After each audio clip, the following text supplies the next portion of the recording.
Let's begin.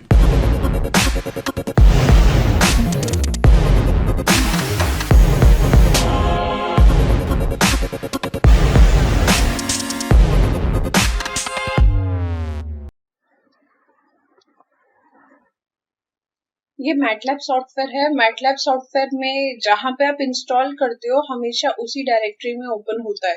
That means मैंने C drive में install कर रखा है एंड ये बिन का एक पाथ दिखा रहा है। तो हमें यहाँ पे सिमुलिंक के बारे में देखना है। बेसिकली ये सिमुलिंक ओपन करने के लिए है। ये कमांड विंडो है। यहाँ पर कोई भी कमांड्स टाइप करने के लिए मैटलैब रिलेटेड, मैटलैब की खुद की एक प्रोग्रामिंग लैंग्वेज है एंड ये वर्क स्पेस है। कोई भी वेरिएबल अगर डिक्लेयर होता है तो यहाँ पर आपको शो करेगा। फॉर एग्जाम्पल जैसे आपने x इक्वल टू 1 डिफाइन किया, ऑटोमेटिकली वो यहाँ पर चला जाएगा, x की वैल्यू 1 है। देन सिमुलिंक हमने क्लिक किया, यहाँ पे हम ब्लैंक मॉडल पे क्लिक कर रहे हैं।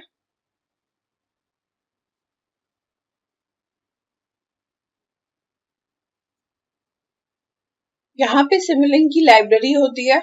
वर्जन कोई भी हो, आपको लाइब्रेरी ब्राउजर यहाँ होगा एंड ये अपडेटेड होगा उसी के अकॉर्डिंग।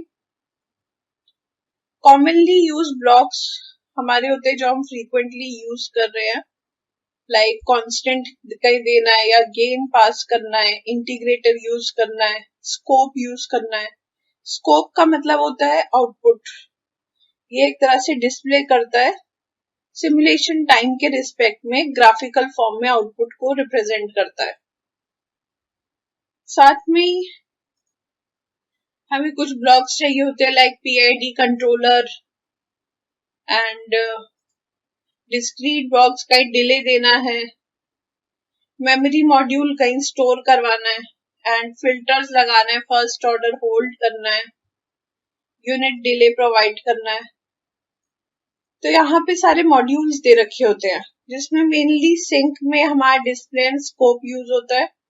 सोर्सेज यूज होते हैं। सोर्सेज के अंदर पल्स जनरेटर यूज करते हैं ज्यादातर, रिपीटिंग सीक्वेंस यूज करते हैं, साइन वेव यूज करते हैं एंड साथ ही में यहाँ पर सिमस्केप के अंदर पावर सिस्टम स्पेशलाइज्ड टेक्नोलॉजी, यहाँ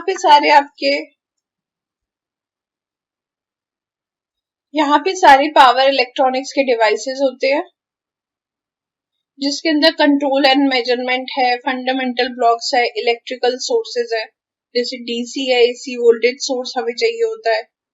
मेजरमेंट करने के लिए कहीं पे करंट मेजर करना है या वोल्टेज मेजर करनी है। अगर 3 फेज है तो फिर ये VI मेजरमेंट्स यूज होता है। मशीन्स में DC मशीन यूज करनी है, मोटर रिप्रेजेंट करना है, कोई भी टाइप ऑफ मशीन आपको यूज करनी है वो यहाँ से हम ले सकते हैं, मोटर्स। देन एलिमेंट्स आते हैं, लाइक एग्जांपल के लिए एक सीरीज RLC ब्रांच हम यहाँ पे अनटाइटल्ड में शो करवा रहे हैं, ऐड करवा रहे हैं। ऐड होने के बाद ऑटोमेटिकली यहाँ पर शो करेगा।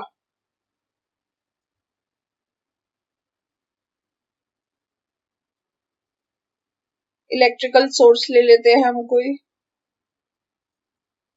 मेजर करने के लिए हम करंट एंड वोल्टेज मेजर करते हैं। पावर इलेक्ट्रॉनिक्स डिवाइस में हम MOSFET, IGBT with diode use कर सकते हैं। डिपेंडिंग ऑन द सर्किट यहाँ से हमें सारे जितने भी मॉड्यूल्स है वो लेने होते हैं। अगर कोई स्पेशल मॉड्यूल है हमारे में लाइक सोलर एंड विंड, तो ये सोलर का मॉड्यूल है, विंड जनरेशन के लिए है।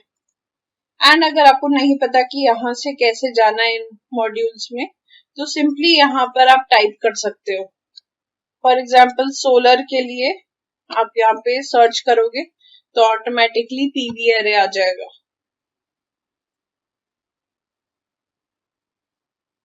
तो एक डेमो देखते हैं इसमें किस तरह से हम यूज करते हैं विद बहुत ही बेसिक कंपोनेंट्स। ये सर्किट कुछ वर्क नहीं करेगा इसमें, बट हम कुछ बेसिक कंपोनेंट बना रहे हैं कि किस तरह से यहाँ पर यूज करते हैं। सिंपली यहाँ से आप कनेक्शन करना चाहते हो इधर कर सकते हो।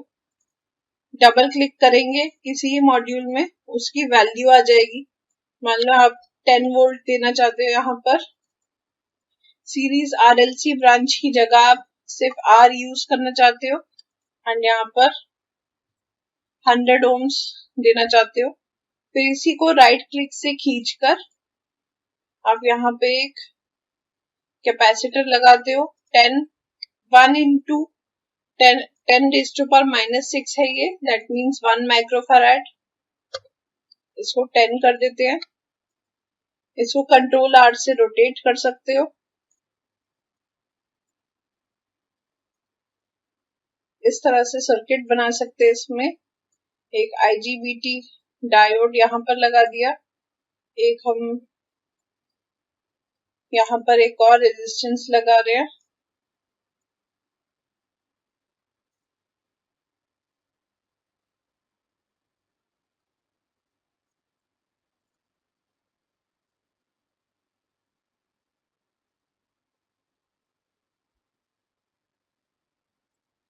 साथ में हम इसके अंदर सोर्सेस दे सकते हैं कि एक पल्स जनरेटर इसके गेट इनपुट पे दे रहे हैं,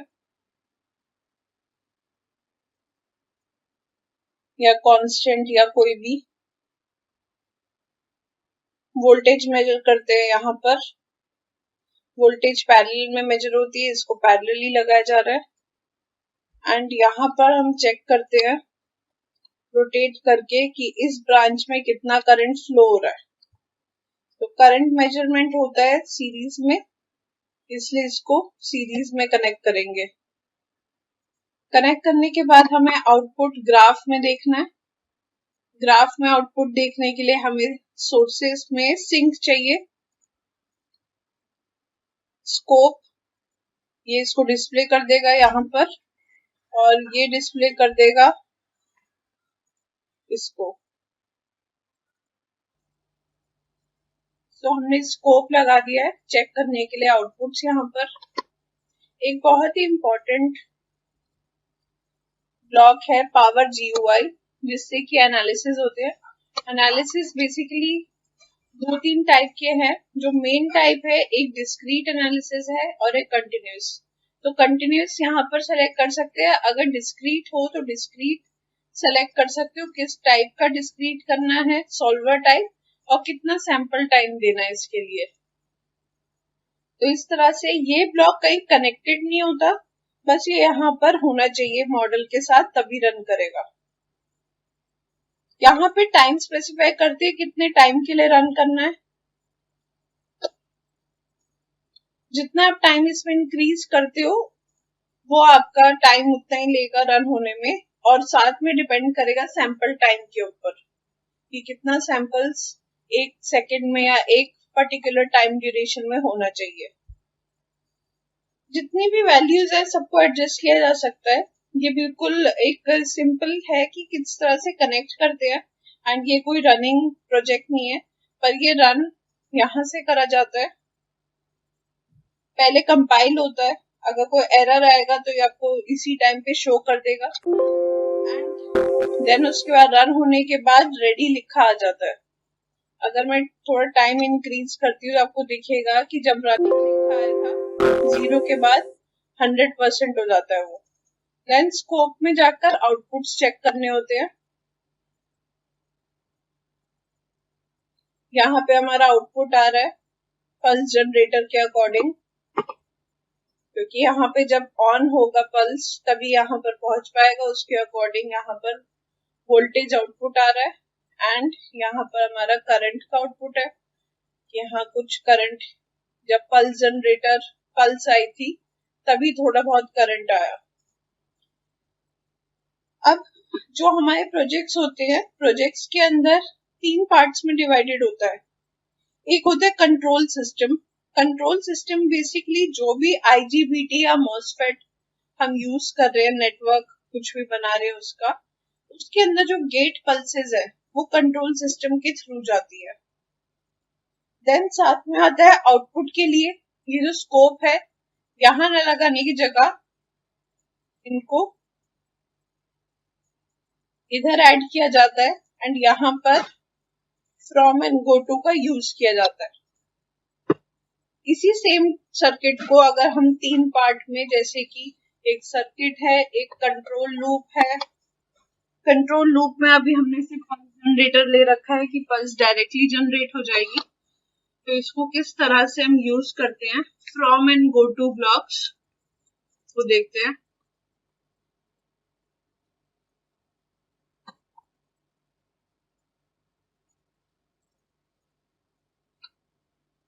ये है from and go two blocks, दोनों को ही अब हम यूज करेंगे। गो टू मीन्स कि ये कहीं जाना चाहिए, फ्रॉम मीन्स ये कहीं से आ रहा है। तो सिंपली जो इनका नाम है उसी के हिसाब से हम इसमें यूज करेंगे। ये पल्स जनरेटर यहां से हटाकर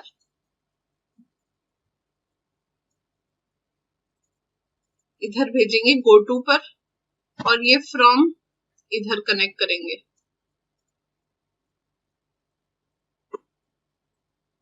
अब ये फ्रॉम का हम एक नेम दे देंगे कि ये S1 है, और इसका भी सेम नेम देंगे S1। तो अब ये दोनों ही मॉड्यूल्स एक दूसरे से कनेक्टेड है, पर कोई वायर शो नहीं हो रही। ये कनेक्शन शो कर रहा है कि ये दोनों एक दूसरे से कनेक्टेड है। इसी तरह से हम स्कोप के लिए भी बनाएंगे फ्रॉम एंड गो टू। जो फ्रॉम मॉड्यूल है वो यहां पर आएंगे कि ये V है, वोल्टेज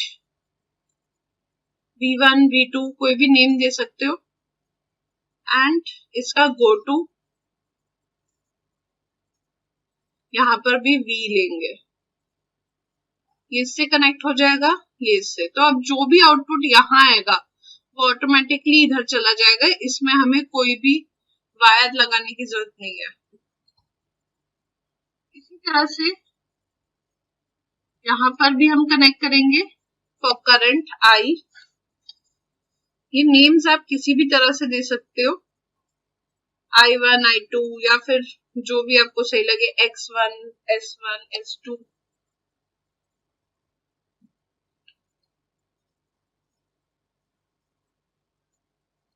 तो अब ये तीन पार्ट्स में डिवाइड हो गया है।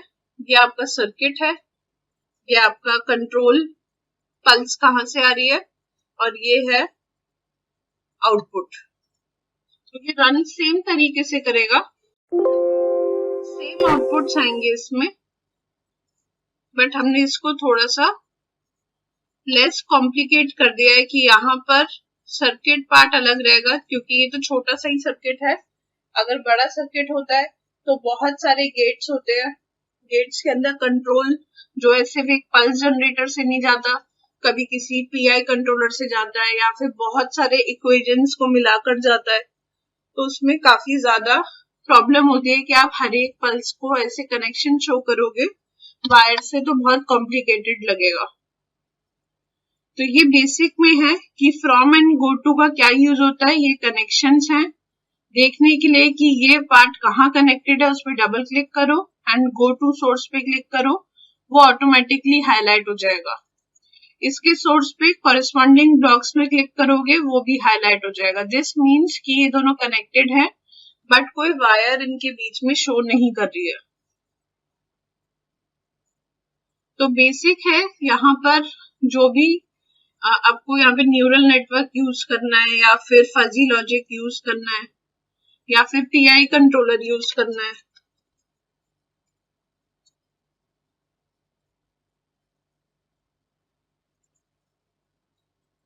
PID कंट्रोलर नाम से होता है। अगर ये ब्लॉक हमें कहीं यूज करना है तो हर एक ब्लॉक के अंदर उसकी डिटेल्स लिखने की होती है कि KP KI KD इनकी वैल्यूज हमें क्या देनी है, एडवांस ट्यूनिंग वगैरह कैसे करनी है, सभी के अंदर उसका डिस्क्रिप्शन होता है। जैसे ये IGBT है, इसका इंटरनल रेजिस्टेंस नंबर, कैपेसिटेंस वगैरह कितना है, सब कुछ इसी में ही दे रखा है। इवन अगर आपको कोई मॉड्यूल समझ नहीं आता है कि ये है क्या, तो आप उस पर क्लिक करोगे, सिंपली लिखा आ जाएगा कि वो क्या है, डिस्क्रिप्शन आएगा उसके ऊपर। ये फ्रॉम क्या है, ये रिसीव सिग्नल है। हर एक ब्लॉक के बारे में लिखा होता है, इसी के अंदर ही हेल्प होती है कि ये चीज क्या रिप्रेजेंट कर रहा है। ऐसी मैथमेटिकल टूल्स भी यूज होते हैं इसमें, कहीं ऐड करना है, डिलीट करना है, सबट्रैक्ट करना है, कोई पार्ट का प्रोडक्ट लेना है, तो मैथमेटिकल फंक्शंस भी यूज होते हैं इसके अंदर। गेन सीधा मल्टीप्लाई कर देगा, डिवाइड, डॉट प्रोडक्ट, तो यहाँ पे सारे ऑलरेडी दे रखा होता है कि क्या क्या आप टूल्स यूज कर सकते हो इसके अंदर। तो ये बेसिक्स है, कोई भी प्रोजेक्ट रन करने के लिए आपको इतना बेसिक नॉलेज होनी चाहिए, ज्यादा नहीं, इसमें आप प्रैक्टिस करके देख सकते हो।